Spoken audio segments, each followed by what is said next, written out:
reviews where we watch United games so you don't have to. Let's get into it. All right. Ten Hag in or out? Okay. Just do it in and out. All right. No explanation needed. Just say in or out right now, and I'll say the same, and then we'll go on with the why. Out. In. All right. So yeah, I'll start off. I know we made multiple videos early this year saying that he deserves time, Yeah. but it's just been so bad. It's been fucking dreadful, man. Like, honestly, injuries. I think they're a valid excuse of why we haven't played as well as we did last season. But you look at tactics, you look at game management. It's not it. It could be as simple as the players just don't give a fuck. Like they don't want to play for him. At that point, yes, the players have to go. But we know, you and I both know that 23 players are not leaving. Yeah, This summer. It's not gonna happen. If anything, best case scenario, maybe 10 of them later place or something, but that's it. I don't think we can do anything better than that. Yeah. So I think Ten Hag needs to go, and we're gonna get to the players, but yeah, Ten Hag has to go. He's not gonna turn it around. Let's get someone in who has a better control of the situation and who actually, can change his tactics, because Ten Hag clearly doesn't want to. He said to Gary Neville, that's the way he wants to play and that's it. Yeah. And if that's the way he wants to play... Correction, that's the way he was told that he should be playing. That's I know. the style of play that he's supposed to bring back to the club. At least that's what he said. How true it is... I don't agree. Because when Gary Neville pressed him about Jason Wilcox and the game model conversation, whether or not he's gonna direct Ten Hag to have a game model. Ten Hag said that they already have a game model. So it's the system that Ten Hag has brought in, and he's implemented that in the under 18s, under 21s. Yeah. The under 18s, to his credit, they're doing really well. They won the under 18 league. They won a cup. Yep. But it has to translate to the Premier League. That's your bread and butter. That's the result that actually counts. I think if you're setting up a model from the bottom, 18, 21, 23, and the main team or whatever, it's going to take time to come back to the main team, right? Because we have the same set of players.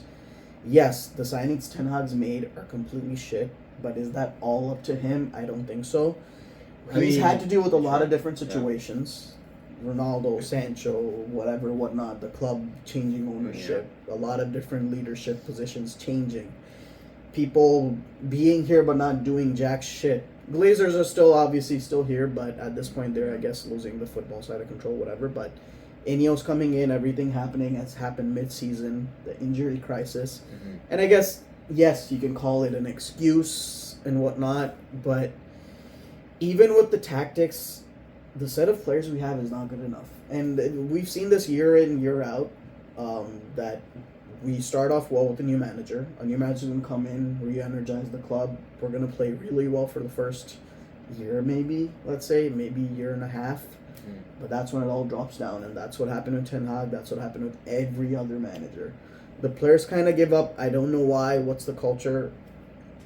But it needs to change, and I think bringing in a different set of players helps. Yeah. Plus, my main reason of not replacing Ten Hag is because I don't really think we have a better replacement. I don't like Tuchel. I don't like Southgate. I don't like Conte. Maybe I don't know who else. I don't think Conte's in it. De Zerbi is going to be way too expensive for what he is. Yeah. He's doing well. Brighton has a lot of injuries, but he's still doing well in that sense. Yeah. But he's way too expensive for someone who's not exactly proven as a big club manager. And that's my main reason. That's why I would want to give Ten Hag another proper year, because now we have the leadership. Now we have people that can change his mindset. Maybe if he's doing something wrong, help him out. Or if he's doing something right, keep that. Yeah. Change up the medical staff. Change up the trainings, whatnot. Everything needs to kind of flip, right?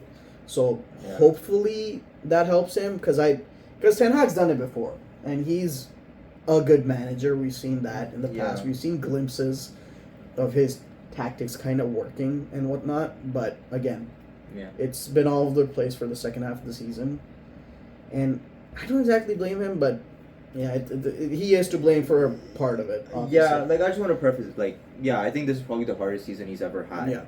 I don't think he's probably faced an injury crisis like this before, which is why we've probably never seen him, in this situation. My only thing is, you have to adapt, right? So yeah, you don't have your players. So if you don't have the players that you need for your game model, then you need to change it up, right? Yeah. Like that's also a sign of a good coach. Like if you're like Insanity is doing the same thing again and again, expecting different results. Like he's doing the same thing again and again, hoping things to change with the same players. Like that's not gonna happen. Like honestly, like if we spent, like the second half of the season just playing really defensive football, yeah, it would have been boring, but honestly, we might have still had a chance for Champions League just because of the way Tottenham and Aston Villa are playing. The games like Fulham, Bournemouth, Burnley, like we dropped so many points in the second half of the season. Mm-hmm. It's not. I don't know. Like it's not smart, right? Like whatever. Like Ineos brings in the structure, they bring in the players next season. Yeah. But what if he has this injury crisis? It's gonna be more the same. Yeah, I don't disagree with a lot of points you make and everyone against Ten Hag makes. I don't, but I also don't exactly agree with certain things. Again, the structure depends on the players you have. There are no players available. One thing I don't like about Ten Hag, Ahmad's played well, but he doesn't exactly get a proper chance. I don't get why. Anthony's absolutely shit. I'll give Anthony one thing. He's energetic. He brings in energy. Maybe that's the only reason why. And maybe Ahmad's not as fit as we might think he may be. I don't know, man. Bruno, if you want to really replace him, because mid-season obviously he was doing completely dog shit. He wasn't really... I mean, he was still playing decent compared to other players, but like according to his standards, he wasn't exactly great. You replace him with Mount, who's never available. Even if he is available, we just saw against Crystal Palace, he did jack shit. I don't know. I don't think he did anything great. He's making runs here and there, but he's generally a ghost. Garnacho is too young for us to be putting the whole team on his shoulders. Like there's a lot of those cases. We don't have the set of players for him to be able to change it up as for what you're trying to say, right? Like you want him to make changes that have a positive effect on the team and performances, but do we really have anything to change? Maybe some tactics, certain tactics, but the players we don't have. Yeah, I agree. Like the players we don't have, but I don't know. Tactically, we could have changed. Yeah, I do agree. Yeah. He doesn't make substitutions on the part at when he needs to. Yeah, not. But yeah, that's really what we think. I guess leave your thoughts in the comments. Who do you agree with more, Akib or me? In or out? What do you think? Yeah, but let us know what you think, and we will see you next week. Yeah, peace. रुक जा part 2 part 1 का